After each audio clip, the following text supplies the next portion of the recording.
It's me Rebecca. ഞാനിപ്പോൾ നിൽക്കുന്നത് നമ്മുടെ ട്രിവാൻഡ്രത്തിലെ വേൾഡിലെ തന്നെ ഏറ്റവും വലിയ സലൂണായ ഫെയർ സലൂണിലാണ്. നിങ്ങൾക്ക് എല്ലാവർക്കും അറിയാം ഞാനൊരു ആർട്ടിസ്റ്റാണ്.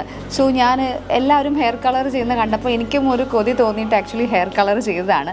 പക്ഷേ ആർട്ടിസ്റ്റുകൾക്ക് ആക്ച്വലി ഹെയർ കളർ ചെയ്താലുള്ള ഏറ്റവും വലിയ പ്രശ്നം എന്താണെന്ന് വെച്ചാൽ നമ്മൾ എല്ലാ ക്യാരക്ടേഴ്സും നമുക്ക് ചെയ്യാൻ പറ്റിയെന്ന് വരില്ല. ആ ഒരു സാഹചര്യത്തിലാണ് ആക്ച്വലി ഞാനിപ്പോൾ നിൽക്കുന്നത്. അപ്പോൾ I wish to change my colour actually. അപ്പോൾ നമ്മളെല്ലാവരും ഹെയർ നന്നായി കെയർ ചെയ്യുന്ന ആൾക്കാരാണ്. അതുകൊണ്ട് ഹെയറിന് വേണ്ടി ഏറ്റവും ബെസ്റ്റ് സ്ഥലം തന്നെ ചൂസ് ചെയ്യണമെന്നായിരുന്നു ഞാൻ വിചാരിച്ചിരുന്നത്. അങ്ങനെ ഞാൻ എത്തിയിരിക്കുന്നത് ഏറ്റവും ബെസ്റ്റ് സലൂണിൽ തന്നെയാണ്, ഫെയർ സലൂണിൽ. സോ നമുക്ക് ബാക്കി അവിടെ വെക്കാം.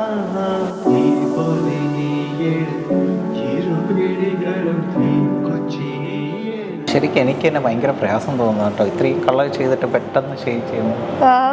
അപ്പം എനിക്കെന്താ ഇല്ല ഫീൽ ചെയ്യുന്നുണ്ട്. പക്ഷേ ഈ പറഞ്ഞ പോലെ നമുക്ക്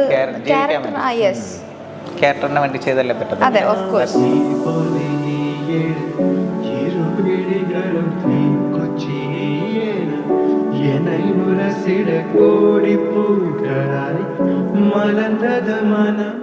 ഈ ഒരു കോസ്റ്റ്യൂംസിലും ഈ ഒരു അല്ലേ വളരെ മനോഹരമായിട്ട് ആ നെറ്റിയിലൊരു കളപ്പവും എല്ലാം കൂടെ ചേർത്തിട്ട് വളരെ മനോഹരമായിരിക്കുന്ന ഒരു ഡാർക്ക് കളർ അല്ലേ, എനിക്കും തോന്നി. എന്താ പറയാൻ വേണ്ടി വന്നിട്ടുണ്ടല്ലോ, എന്തായിരുന്നു? നമ്മുടെ സർവീസിൽ എനിക്ക് ഏറ്റവും ഇഷ്ടപ്പെട്ടത് ഹെയർ വാഷാണ്. കാരണം നമ്മൾ ഭയങ്കര സ്ട്രെസ്ഡ് ആയിട്ടാണ് ആക്ച്വലി നമ്മൾ ഓരോ ലൈഫിൽ ഓരോ ദിവസം മുന്നേ.